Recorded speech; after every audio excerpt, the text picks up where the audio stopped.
YouTube, wake up, sleepy people. I hope everything's off to a fine start at your house this morning. Today is a beautiful day in East Texas. There's fluffy clouds in the sky, but it's blue, blue, blue, and the sun is shining. There was ice on the windshield this morning. Not too thick, but there was ice on the windshield. I'm going over here to Trinity, Texas to fix a man's generator, and we're going to get some good footage of this because I don't believe I've got any good footage of generator carburetors cleaning, and but I'm not sure it's a carburetor yet. The gentleman said it was a carburetor, and I like carburetors. People seem to think, oh, you got to buy a carburetor. No, I bought one carburetor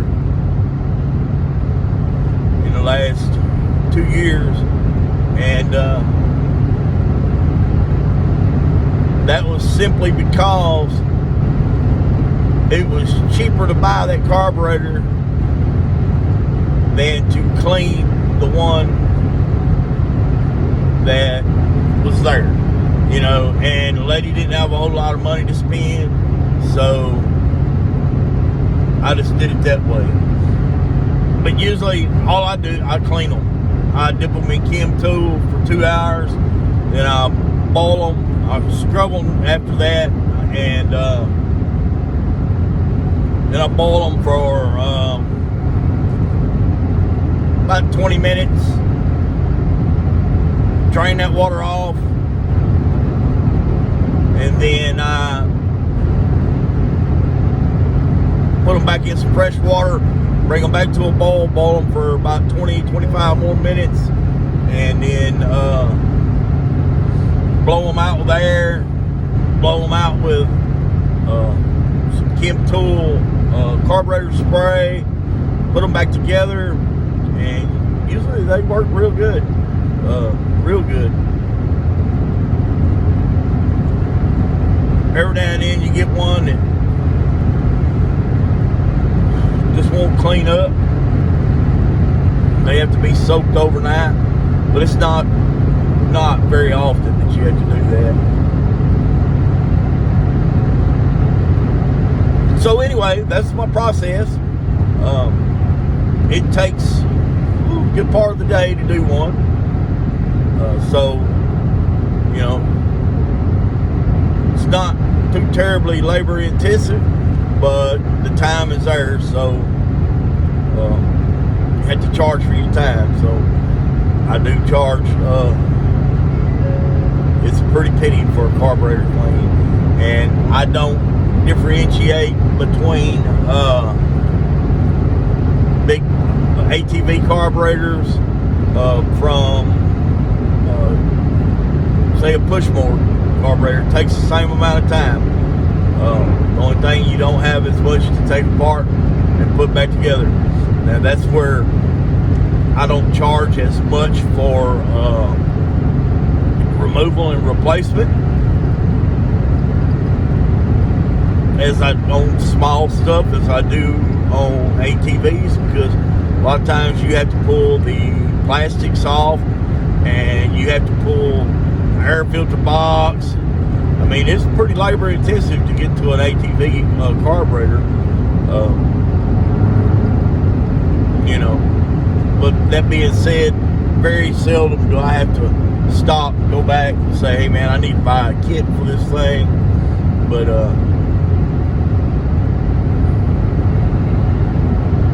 that's just the way it is. You have to be very careful with them. You got to know what you're doing. I've been doing this for long years now. The very first carburetor I cleaned, I was 12. Yeah, on my Yamaha Trimoto 125. I turned it over in the creek about 15 miles from my house, and yeah, that's the only way I was getting home. And I always kept a can of this stuff in my in my little toolbox because I was told that it would come in real handy. And skim tool or Berryman's B12 in a pourable liquid, and I tore that carburetor apart right there on the creek bank in the sand bed. Oh, it was terrible. It's a wonder if I didn't lose every part to it. I mean, I was a young kid, but it was about an hour and a half before dark. I need to get home. I was out in the wilderness, and I tore his carburetor apart, laid it down on the seat of my three-wheeler, and commenced to washing and cleaning and stuff. And with that dip, now I knew I only had water in it, so I mean, it was just, I just had to do that. And I got this thing up. I blowed all the ports out with my mouth. Yeah. And then luckily I put it all back together, put it back on the three-wheeler, fired it up, and it run like crap at first. Oh, it run terrible. I like to not have been able to keep it running, you know, just blah, blah, blah, blah. Finally I got the gas going to it, and got all the water and smoke boil out of it, and I come home.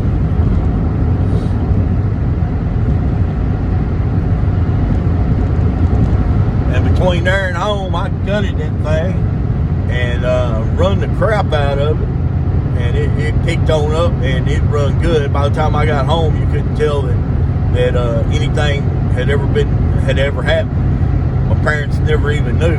But I barely got home before dark. It was getting very dark by the time I got home. In fact, my mama was kind of beside herself, and I think I got grounded for a few days for being so late getting home. But that taught me a lesson. I didn't stay out as late anymore.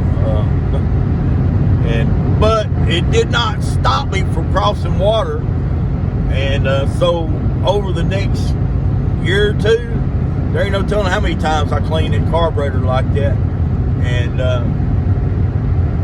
I always got home. But over the course of, let's see, I was 12 then. I'm 54 now. That's a lot of years. It's a lot of years. So, I mean, I've kind of I went to school and learned all about carburetors while I was in school. And then I took it from there, and we had an instructor in tech school that he said something one time. He said, if you clean something 3 times, it's bound to be clean. So, I mean, if you look at it like that, I clean them carburetors, let's see, 1, 2, 3, 4 times. I mean, if you think of all the steps that's cleaning it once, then yeah, it's been cleaned 4 times by the time it goes back on the unit. It should be clean. It should be very clean. And I've had comments before, man, it looks like a brand new carburetor. Yeah, it does look like a brand new carburetor. Luckily, carburetors are made out of aluminum, and aluminum, unless it's corroded, you know, it'll shine on up pretty good. So anyway, guys, I'm gonna let you go. I'll pick you up with some video of me working here in just a little while. If you don't mind, please hit the like button, subscribe, share this video, and leave me a comment down below. It don't matter what it is, just leave me a small comment. It helps with the algorithms. God bless you, and remember that anything worth doing is worth doing through Christ. Jesus loves you. Have a good day.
Okay, it's pointed just like that right there. Huh?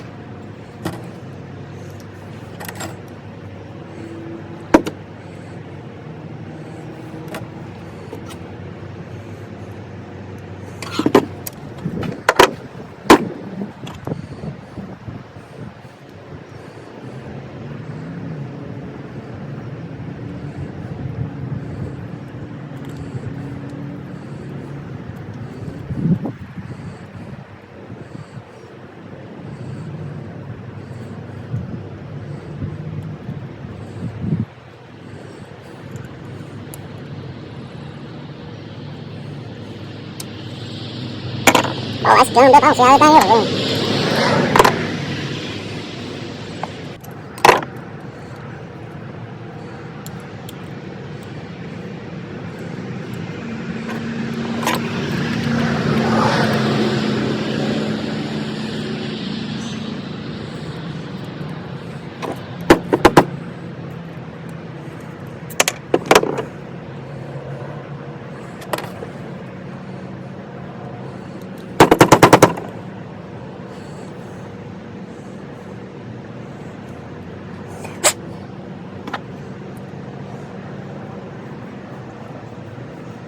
Seven, 8, 9, 10.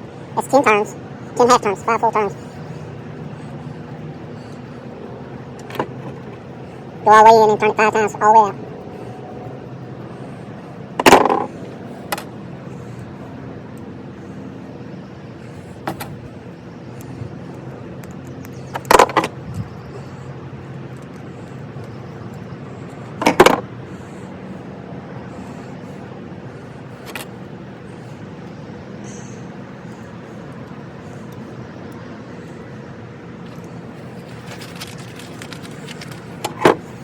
Well, it's amazing. Amazing how quickly a good breakfast will leave you.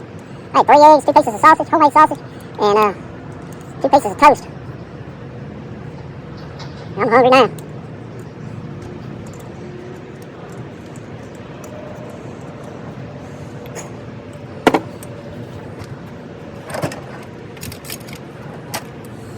All you welders out there know what this is.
Now, a lot of you fly by night guys will spray that with some carb clean and some sprayable carb clean and call that done. But that's not the way it works, man. You want that carburetor to look new. Look at that. Look at that.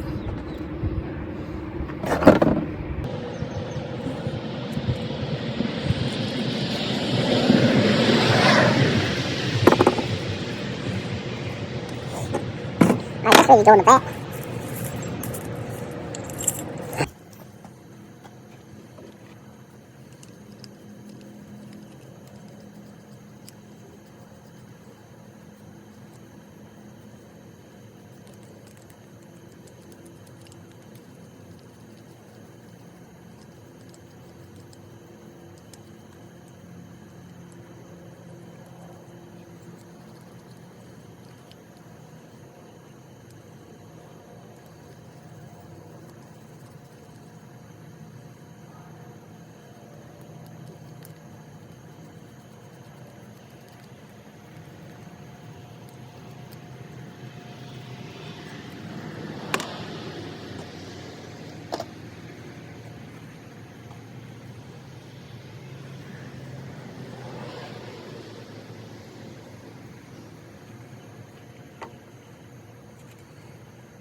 There's some bad stuff on here now.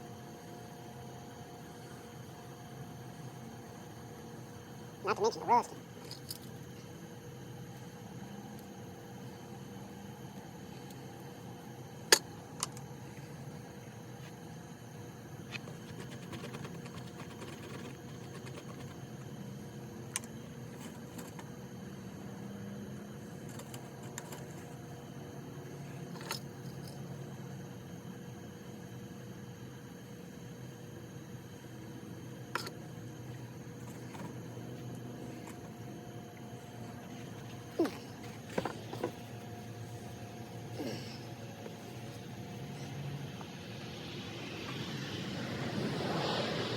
Now we're gonna bring it to a boil.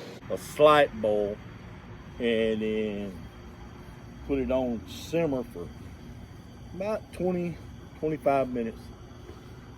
I'll set the timer for 25 minutes.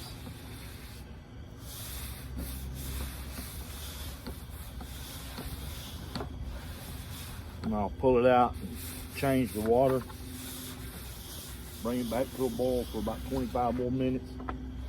And then clean it up with some air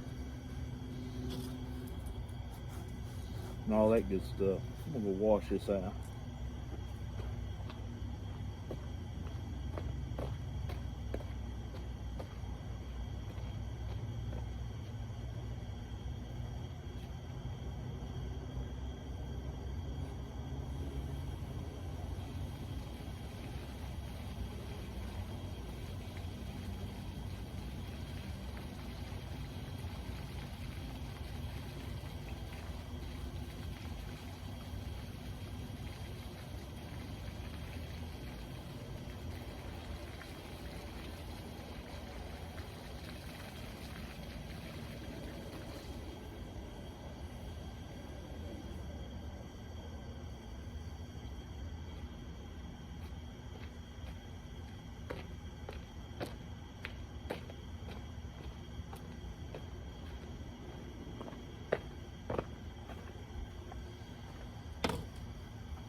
You know, ultrasonic cleaners is the wave of the future.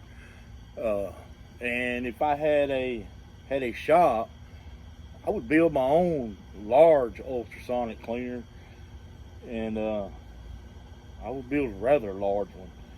Anyway, this works just the same, except for you don't have the vibration. It's a portable way for me to do it. I mean, I don't have to borrow electricity from nobody. I don't have to have a giant inverter, because heat causes draws lots of amperage, and I really don't know. I asked a group that I belong to one time about ultrasonic cleaners running on the inverters, and I got no answers. There was absolutely no answers that I got. And so, you know, I guess I'm the only one that's ever thought of this. Possibly I may be the only mobile mechanic service as far as small engines in the country. Now, I'm sure you got some fly-by-night guys that work out back of a pickup truck or whatever, you know, but those guys, they don't even have DBAs. You know, are you going to trust somebody that don't even have a DBA to come out and work on your stuff? You know they're not paying taxes. I am. My truck is under close scrutiny every year. I mean, they break it down to the to the whew, man, it's just unreal. I got a whole folder I got to go turn in to the tax lady this week, and here we go. We got a boil going on. I'm gonna cut it down a little bit.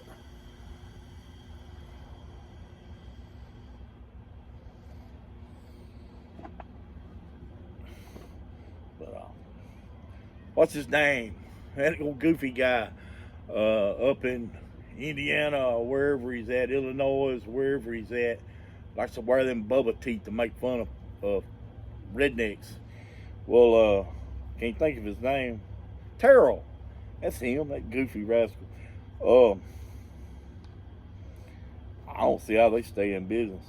But anyway, he said that doing this right here would cause the brass fittings to slip.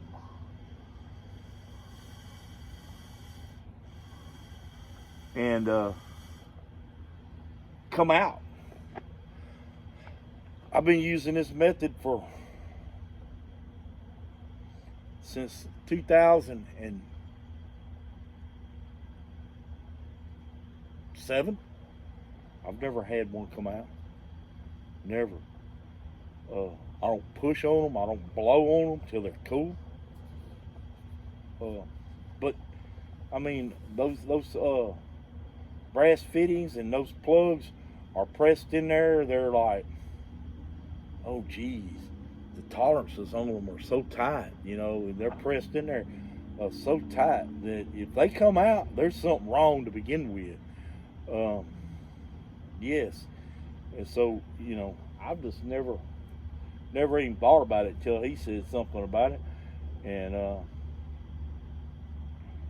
hey, it is what it is. It works. The heat levels that your ultrasonic cleaners come into at are somewhere about just below boiling point or just at boiling point.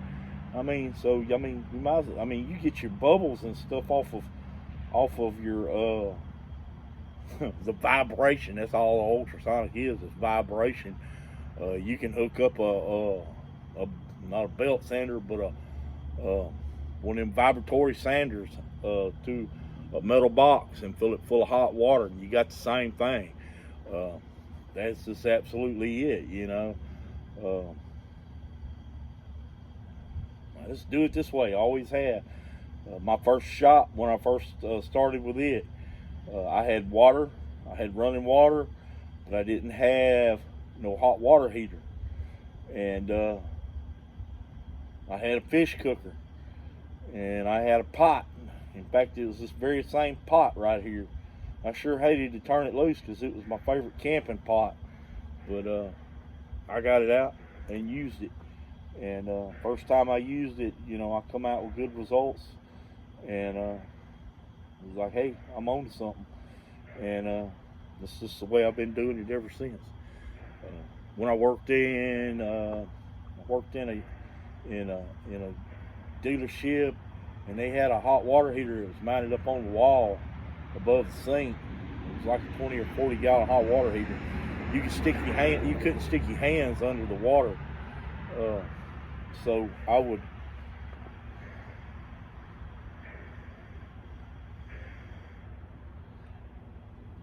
literally, I would glove up and get in there and wash that thing out and wash it clean.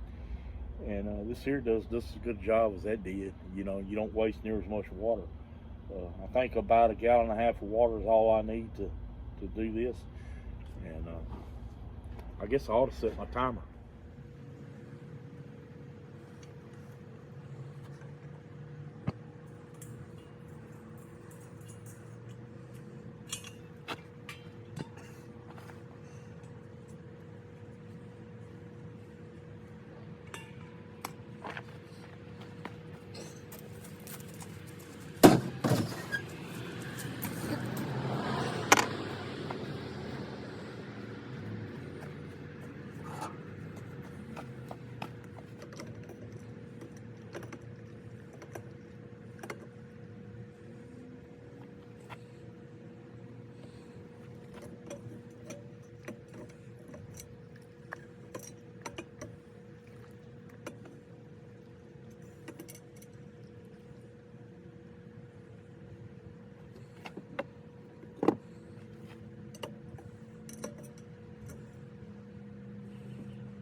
process is kind of dangerous because you can't blow it across somebody's parking lot.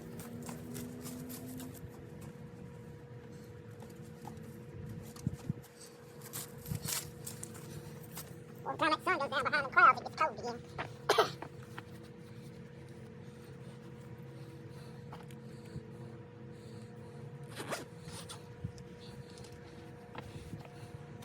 Alright, we got that done. Now, which one of these is full, alright?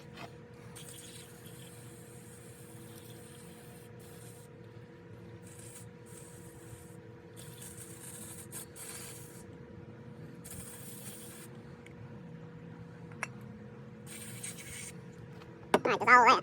This is the same stuff.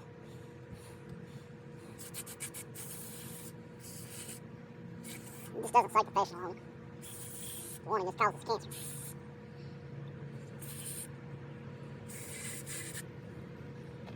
Alright, there shouldn't be any water in there or anything. Sound like my customer's coming back. So, these probably will come from their house. Look at these guys. Well, all your jets, all your ports. You want to make sure you ain't got a water left in there. That's what this is. It just dries your water. Make sure water's dried up. It'll really ruin your hands. My hands are turning white. All right, man. I should have you fired up running in about 30 minutes an hour or so.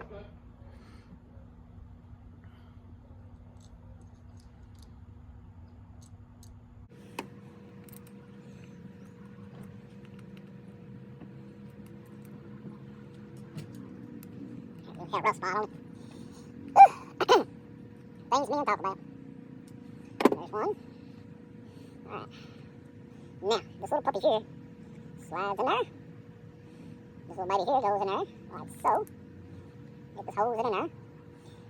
Now, that threads in there.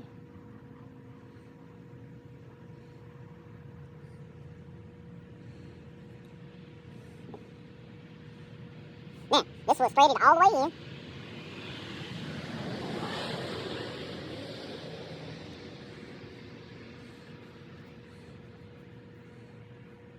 Till it stopped.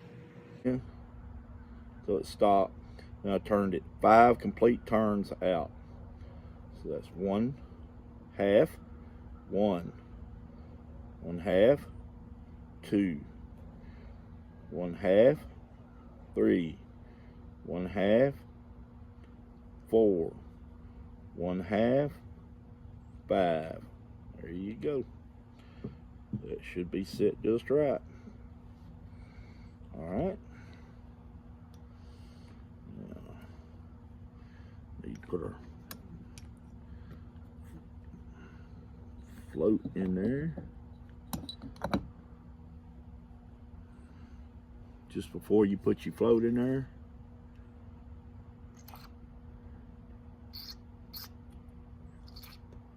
put your shot of WD-40 in it.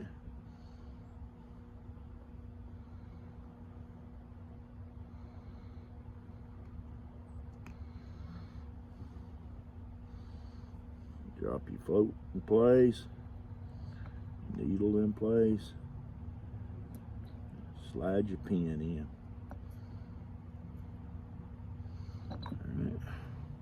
Check your height, it should always be level with the bowl. Check it, see how it's working.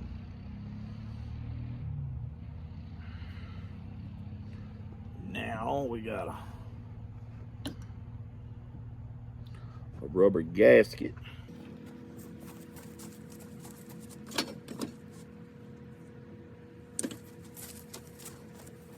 I ain't gonna show it to you, but I always use a little bit of Yamaha combustion chamber cleaner on those rubber gaskets, O-rings, stuff like that to roll. It seems to bring them back to life, give them a little bit better flexibility. Put that in place.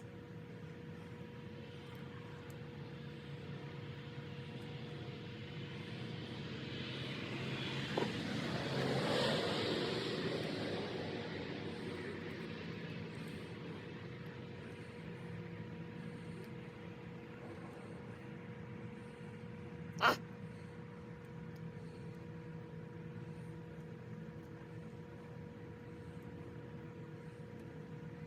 And it did. So now,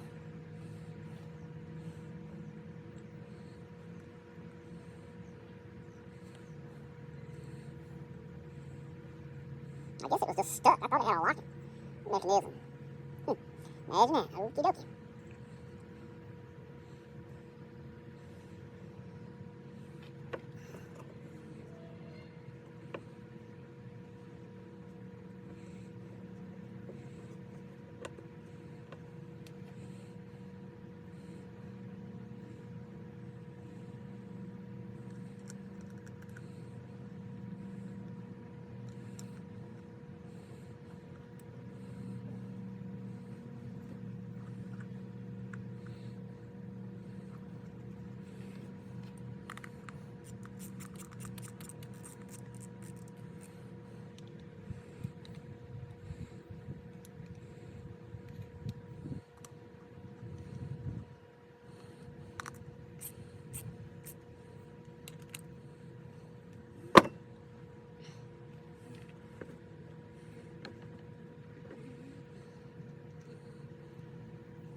Alright, that's all ready to go.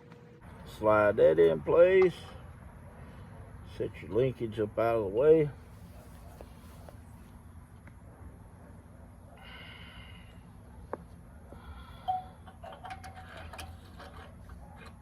Slide your carburetor in.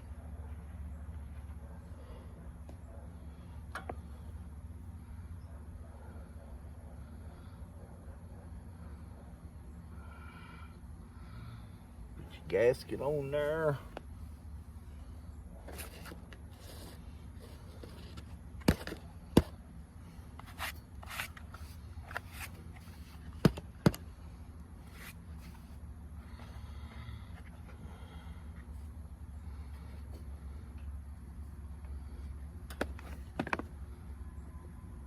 Hook up your gas line.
And hook up my linkages.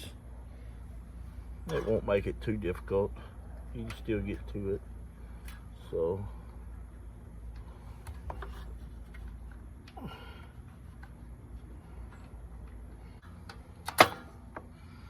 yeah, and it did. Then you get your linkage spring.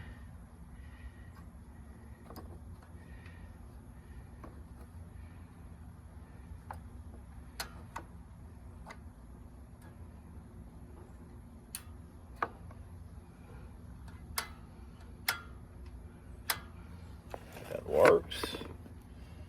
All right, now got this little doohickey here. It goes back of your air box, and you got this little thing, this little hose that goes up yonder to your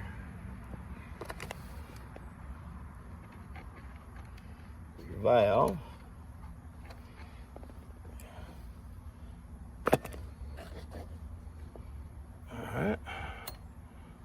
this little baby.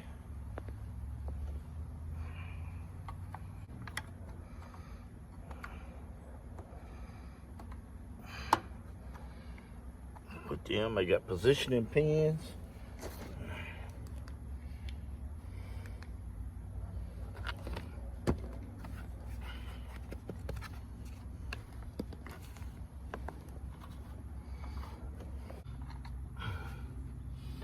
All right, where's my air cleaner?